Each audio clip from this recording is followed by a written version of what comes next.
Greetings, mortals. Today I'm going to do a reading on SCP-050 to the Cleverest. Object Class Euclid. Special Containment Procedures. So far, all attempts to contain SCP-050 have proven fruitless. At present, whoever has possession of SCP-050 is to leave it in an office they use with regularity. Description: SCP-050 appears to be a statue of a monkey reading a book, approximately 1 foot tall. On the bottom of the statue are engraved the words "To the Cleverest" in cursive script. The statue has so far proven resistant to all forms of damage. As such, there is no accurate method to date on the object. When left alone, SCP-050 has shown itself to be both useful and antagonistic to its current owner. Although never seen to move, no matter the manner or amount of recordings, any room it is left in becomes very clean to polish whenever possible. Paperwork is filed, trash is emptied, and general clutter is removed. Man, that is nice. I need that. However, SCP-050 also has a tendency to leave traps for its owner, so current holders should carefully check their offices upon returning. What kind of traps? Because depending on the traps, that could still be down for this. Footnotes. Testing to contain SCP-050 has been discontinued at this time. Attempts to leave SCP-050 in unused offices have resulted in it following its owner home. It's a violation of regulations and not to be allowed. One of the quirks of SCP-050 is that no matter what form of measurement is used, any record of said measurements will quickly be replaced by the customary system measurements. What? Attempts to damage SCP-050 have resulted in increasingly lethal pranks. As of this writing, destruction testing is discontinued. See Document 050. Document 050. The Great Researcher Prank War of... On January 20... During an attempted capture of SCP-963 by Chaos Insurgency agents, Dr. Bright made use of 963's intrinsic capabilities to make fools of the attempted kidnappers. When Bright returned to his office, he found a monkey statue waiting for him. His office had been tidied in his absence and everything filed away, which came as something of a shock for the naturally messy Dr. Bright. Upon further investigation, it was found that despite the apparent tidiness of his office, all of his pens had been drained of all but the last bit of ink, and several important documents had been translated to Aramaic. That would be really annoying. So, never mind, I'll just clean my room myself. Dr. Bright immediately began the usual testing of this new SCP, but found himself going nowhere until Dr. Wright, as payback for something unspecified, smeared his desk with one half of a compound epoxy and applied the other half of the compound to his utensils. At this point, SCP-050 vanished from Dr. Bright's office, reappearing in Dr. Wright's office, whereupon 050 began the cleanup again. After several tests, it became apparent that SCP-050 was easily contained as long as no one outside the Foundation proved to be cleverer than the Foundation scientists. Of course, this led to many of the Foundation scientists seeking to claim the title of most clever for themselves. And thus began the Great Researcher Prank War of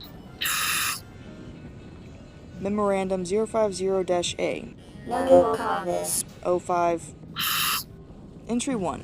Dr. English accesses SCP-705. 705 is allowed access to approximately 100 pounds of similarly colored Play-Doh. After several minutes' conversation, the new army retreats to the ventilation shafts. No footage of Dr. Bright's room exists, but several hours later Dr. Bright stumbles out, covered in little red welts and red Play-Doh, swearing and muttering. SCP-050 transfers ownership to Dr. English. Entry 2. At 11:30 p.m. on Agent Strelnikov is seen exiting his room in full rage and carrying a machine gun. Smoke pours from the open door of his quarters. Senior researcher Eisendorf It is later found to be in possession of 050, proving that a good enough prank will attract 050's attention no matter the target. At 10:25 a.m., Dr. Eisendorf returned from a brief coffee break to discover a typed note sitting on his desk rewritten here. Dr. Eisendorf, it seems there is a problem with the Class A amnesiac you requested following your SCP-231 assignment. Please hop on the next plane leaving from the site and wait until someone comes and picks you up so that we can get this all sorted out. Cheers, 05. Dang. Despite factual and stylistic errors in this note, inappropriately informal style, the fact that there is no Overseer 3.14...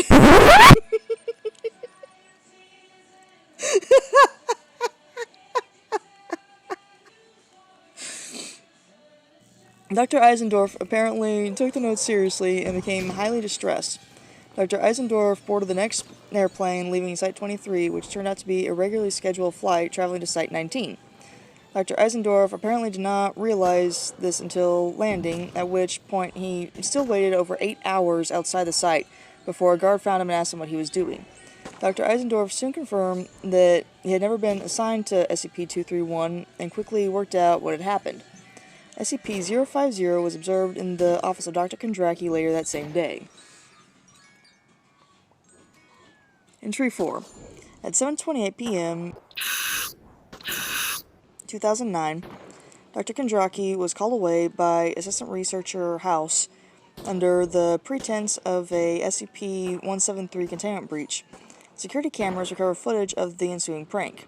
Upon returning to his office, Kondraki pauses briefly when he reaches his door. Moments later, he is seen backing slowly out of his office, keeping his eyes fixed on something inside.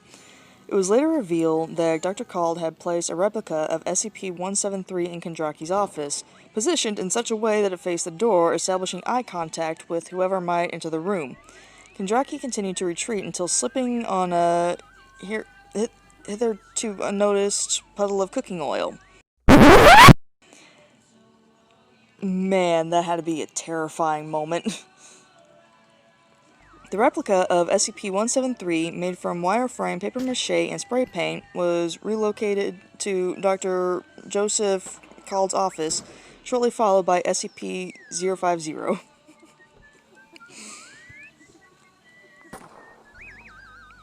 Entry 5. Upon returning to his office on 2009, Dr. Cald was surprised to find the statue replaced with a note reading, "I can't believe no one's thought of this." The statue was later located in the staff locker of Agent York, who had simply stolen it. Entry 6. Statue returned to Cald. York's living space in utter disarray. Agent York is found unconscious, the words "to be earned" tattooed on his forehead through unknown means. Entry 7. From 2009 to 2009. Maintenance teams were called 27 times to Dr. Cald's office while he was out, all having received orders to install, repair, or remove a piece of furniture from the office, apparently at random. Dr. Cald became increasingly paranoid about these intrusions, considering his possession of SCP-050, and at of 2009, decided to bring his paperwork and the SCP back to his quarters and work from there. Upon entering his quarters, Dr. Cald was doused by the contents of a bucket carefully balanced on the entrance's door jamb. Ownership of SCP-050 changes to Dr. Light.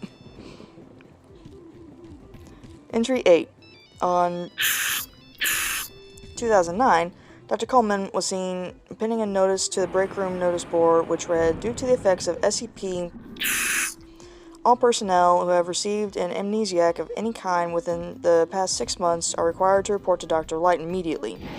This was signed and notarized by no fewer than 17 members of O5 Command and senior staff. Upon seeing this, an email was immediately sent out retracting the information and causing mass panic among some of our more paranoid employees. After what can only be described as a bum rush on Dr. Light's newly refurbished office, resulting in the destruction of many items located within, SCP-050 was found on Dr. Coleman's desk. Entry 9. On 2009, Dr. Coleman was called out of his quarters by an email from an unknown source. 5 minutes later, security footage showed Dr. Okagawa entering Schumacher's quarters, carrying a bag with unknown contents and leaving the room for a few minutes later without the bag. Upon returning, Coleman discovered a dead rodent which appeared to have been slathered in the secretions of SCP-047. Personnel in adjacent rooms reported hearing a stream of profanity followed by a thud. Worried researchers found him passed out on the floor, while the slime was later identified as green gelatin from the kitchen and the dead rat as a rubber toy. SCP-050 was later found on Dr. Okagawa's office. Entry 10. Video log 2009, 12:34 p.m. Dr. Okagawa leaves for the cafeteria, presumably for lunch/late breakfast.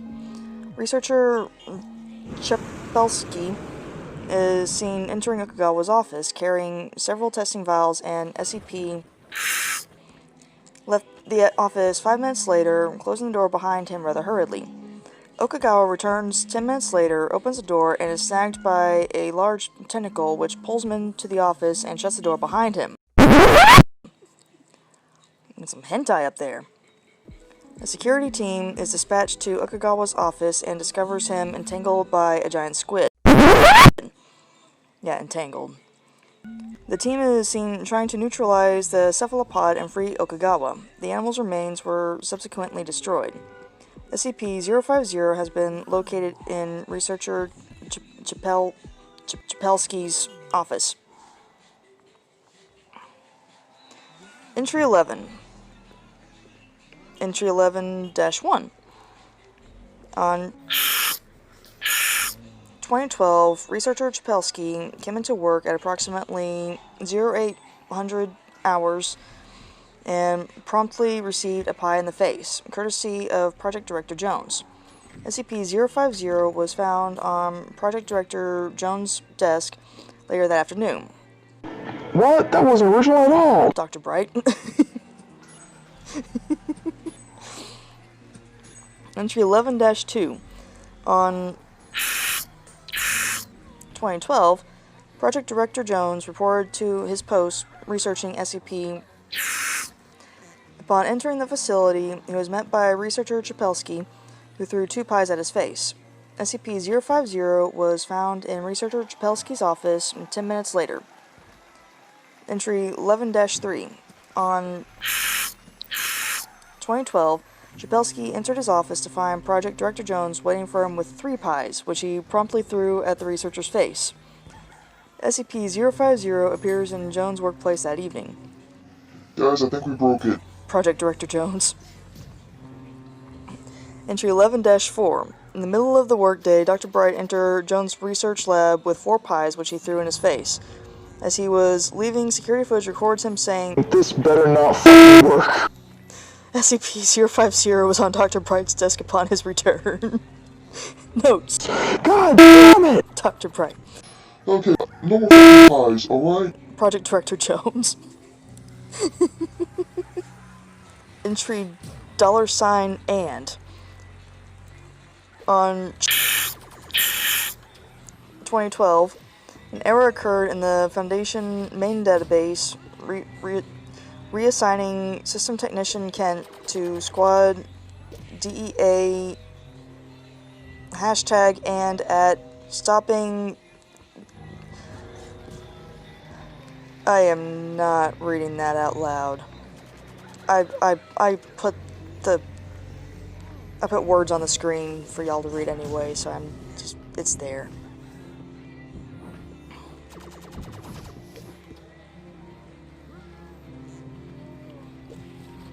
It's still there because there's a bit of it.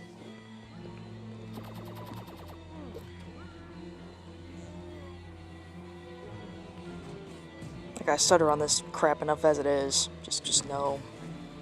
Just know.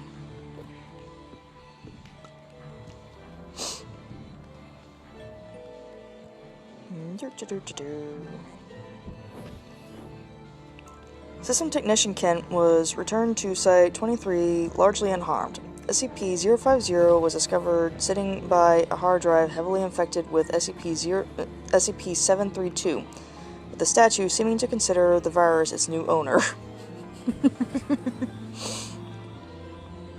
Entry 13. Entry 14. Entry 15. On 2012, Dr. Light connected the SCP-732 infected hard drive to a scanner and asked SCP-732 if it could produce lolcat images on request. Its response, presented in the form of an 8,000-word erotic story featuring itself in the form of a man named Lord Kickass, Dr. Light, and was that with the help of SCP-050, it can do anything. Dr. Light provided SCP-732 with scanned photographs of SCP-577, SCP-529, SCP-607, and 2 instantations of SCP-331. SCP-732 produced 10 lolcat images for each photograph. Dr. Light then provided SCP-732 with SCP-637 in the form of a drawing by SCP-637-2. As a result of this, SCP-732 was rapidly overwritten with an estimated 63 gigabytes of text describing SCP-637's actions and appearance.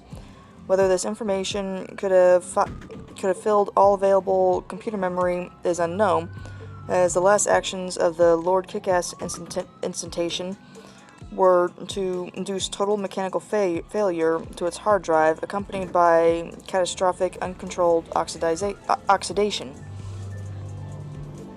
SCP-050 was found in Dr. Light's office the next morning. Note: SCP-637-2 reports that SCP-637 was not harmed by its venture into SCP-732, but that its fur was really messed up.